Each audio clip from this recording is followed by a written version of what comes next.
Bom dia, irmãs. Vamos dar início à nossa aula pedindo à nossa irmã Adriana que faça uma oração. Olá, irmãs. Saudade de todas. Espero que todas estejam bem. Neste momento, vou estar orando pela nossa escola bíblica dominical e convido você a fechar os seus olhos e abaixar a sua cabeça. Oremos. Pai de amor e eterno Deus, somos gratas por sua redenção. Neste momento estamos orando pela escola bíblica dominical, que ainda que à distância agradecemos pelo privilégio da tecnologia em nos conectar com sua palavra. Usa, Senhor, a tua serva, que ela seja um canal de bênção em nossas vidas. Sabemos que a palavra coloca nossa mente e alma em ordem e nos ajuda a pensar com clareza sobre toda e qualquer situação, e que possamos nos examinar constantemente.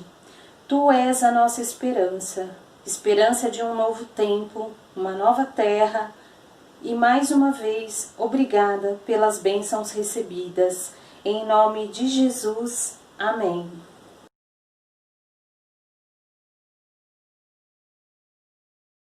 A nossa lição é número 11, o bater do coração de Paulo, e nós estamos na segunda parte da lição, ou seja, o segundo item, que é a defesa da autoridade de Paulo. Vamos ler 2 Coríntios, capítulo 10, versículo de 7 a 12. Olhais para as coisas segundo a aparência.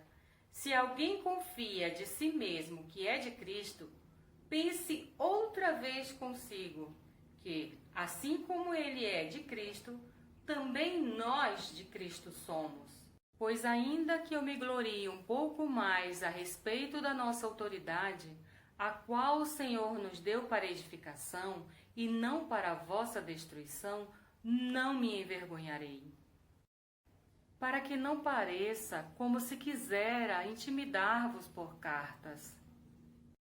Pois as suas cartas dizem, são graves e fortes, mas a presença pessoal é fraca e a palavra desprezível. Pense o tal isto, que quais somos no falar por cartas, estando ausentes, tais seremos no fazer, estando presentes. Não ousamos classificar-nos ou comparar-nos com alguns, que se louvam a si mesmos, mas estes que se medem a si mesmos e se comparam consigo mesmos, estão sem entendimento. O autor da lição explica que o chamamento de Paulo fariam da declaração uma repreensão, indicando que eles estavam julgando superficialmente ou externamente, sem considerar a veracidade dos fatos.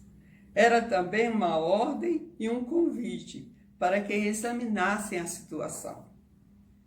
O que havia na aparência de Paulo para que houvesse dúvida de que ele era de Cristo?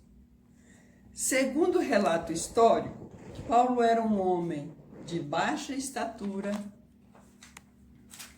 calvo, torto de pernas, corpo em bom estado, com sobrancelhas ligadas e nariz um tanto convexo. Portanto, um homem sem beleza. Natural.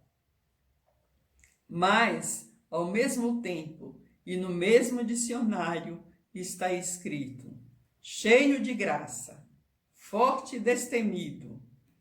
Algumas vezes se assemelha a um homem e algumas vezes tem o rosto de um anjo. Uma pessoa que levava as boas novas de salvação. E só a graça faz isso, a graça que Deus nos dá. Ninguém, então, poderia se colocar em superioridade a Paulo na questão hierárquica de apostolado. Apresentação da avaliação de sua autoridade. Está escrito em 2 Coríntios, capítulo 10, versículo 8. Pois ainda que eu me glorie um pouco mais a respeito da nossa autoridade, a qual o Senhor nos deu para edificação e não para a vossa destruição, não me envergonharei. Diante dos conceitos infundados com relação ao seu ministério, Paulo achou conveniente se gloriar na autoridade que o Senhor havia dado para a edificação da igreja. Vejamos como Paulo mudou de homem perseguidor do Evangelho para aquele que começou a anunciar o ensino de Jesus. Em Atos 9, nos traz um relato sobre Paulo.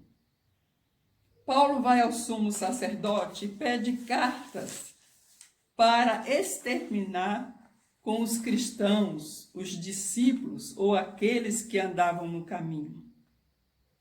Mas a caminho de Damasco tem um encontro com Jesus. Um esplendor de luz do céu o cerca e cai por terra. E uma vez lhe dizia: Saulo, Saulo. E uma voz lhe dizia: Saulo, Saulo, por que me persegues? E ele responde: Quem és tu, Senhor? Respondeu o Senhor: Eu sou Jesus, a quem tu persegues. No mesmo tempo, Jesus fala com Ananias: Quem é Paulo para ele? Vai, este é para mim um vaso escolhido para levar o meu nome perante os gentios, os reis e os filhos de Israel. E eu lhe mostrarei o quanto deve padecer pelo meu nome. Então Paulo foi aquele homem que esteve perante reis, que falou ao povo de Israel sobre a salvação em Cristo Jesus, falou na prisão, falou nas praças, falou em cultos domésticos, porque ele visitava lares e falava de Jesus por onde quer que ele passava. E quando Paulo decidiu ir para Corinto, Jesus fala em visão com Paulo. Atos 18, 9 e 10. O 9 fala o seguinte: Diz o Senhor em uma visão a Paulo: Não temas, mas fale e não te cales, pois eu sou contigo e ninguém lançará a mão de ti para te fazer mal, porque tenho muito povo nesta cidade. A cidade de Corinto ficava na província romana de Acaia. Era um centro comercial próspero, possuía 2 portos, Cencreia e Lequel. Corinto encontrava-se estrategicamente bem situada e era elo de comunicação entre norte e sul, leste e oeste para o mundo romano. Deus tem planos para as grandes cidades. Deus tem planos para os grandes países. Deus tem projeto para as pequenas cidades, para a maior tribo deste planeta e para o único sobrevivente de uma tribo. Porque Deus quer para si homens de todas as raças, tribos e nações, glorificando o seu nome. Item B2, 2 Coríntios 9. Para que não pareça como se quisera intimidar-vos por carta.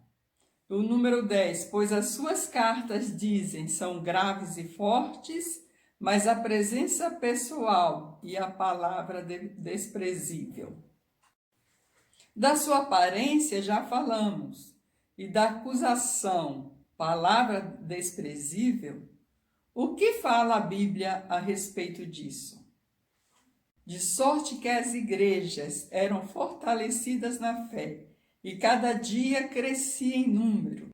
Isto significa que Paulo e seus companheiros de ministério eram cheios do Espírito Santo e eram guiados e direcionados por Deus, com palavras sábias a fim de persuadir a muitos a crer no Evangelho.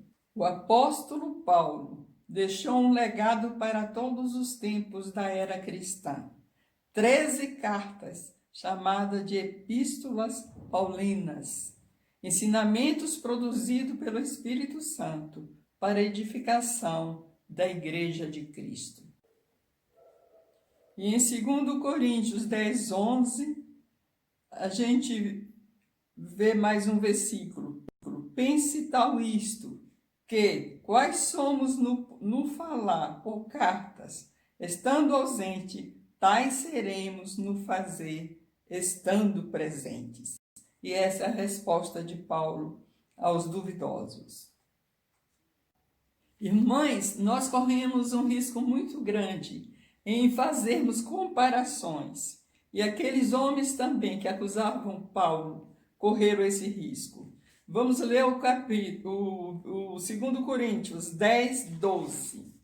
Não ousamos classificar-nos ou comparar-nos com alguns que se louvam a si mesmo, mas estes que se medem a si mesmo e se comparam consigo mesmo estão sem entendimento. Os opositores de Paulo haviam estabelecido padrões acerca de como um servo autorizado por Deus devia ser, padrões que eles próprios podiam atingir, padrões estabelecidos por eles e não por Cristo. O padrão de Paulo era baseado no Senhor. 1 Coríntios, capítulo 9, versículos 19 a 23. Embora eu seja livre para com todos, fiz-me servo de todos para ganhar ainda mais. Fiz-me como judeu para os judeus, para ganhar os judeus, para os que estão debaixo da lei, como se estivesse debaixo da lei, para ganhar os que estão debaixo da lei.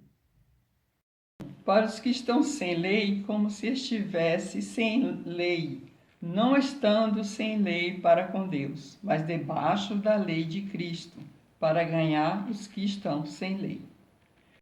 Fiz-me fraco para com os fracos, para ganhar os fracos. Fiz-me tudo para com todos, para por todos os meios chegar a salvar alguns. Faço tudo isso por causa do Evangelho, para ser também participante dele. E vamos ser imitadores, assim como Paulo foi de Cristo. Obrigada, irmãs Adriana e Aidei, pela participação e a todas que assistiram. Contamos com a colaboração de outras irmãs. Se preparem. Deus abençoe. Um beijo, minhas irmãs, e até a próxima semana.